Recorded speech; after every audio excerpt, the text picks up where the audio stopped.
நான் தான் கல்பனா பேசுகிறேன். யார் அந்த மொட்டை மாடி கல்பனாவா? ஏம்மா அந்த வீடே ஒன்று இல்லையாம்ல, 2 மாதம் வாடகை பாக்கி வேறையா? போன வைமா. ஆஃபீஸே கிடுகிடுங்குது. உங்கள் எம்டிக்கிட்ட நான் ஓகே சொல்லிட்டேன்னு சொல்லு. முதல்ல அவனை மும்பை ஏர்போர்ட்டில் தான் பார்த்தேன். என்னையே பார்த்துட்டு இருந்தான். ஹாய் அப்படின்னா ஹாய் அப்படின்னு அவனாக வந்து பேசினான். அப்போ தான் எனக்கு தெரியும் அவன் சஞ்சய் ராமசாமின்னு. ஃப்ளைட்டில் பார்த்தா எனக்கு பக்கத்து சீட்டு. பேசுகிறான் சென்னை ஏர்போர்ட் வர்ற வரைக்கும் பேசுகிறான்ப்பா. கடைசியில் பார்த்தா ஐ லவ் யூ சொல்லிட்டான். நான் முடியாதுன்னுட்டேன். ஏகப்பட்ட ஃபோன் கால்ஸ், ஆள் மேலே ஆள் அனுப்புகிறான். கடைசியில் நான் ஓகே சொல்லிட்டேன்.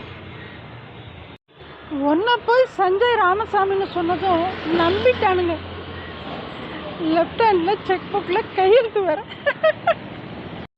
கல்பனாவை நம்பினார் கைவிடப்படார்.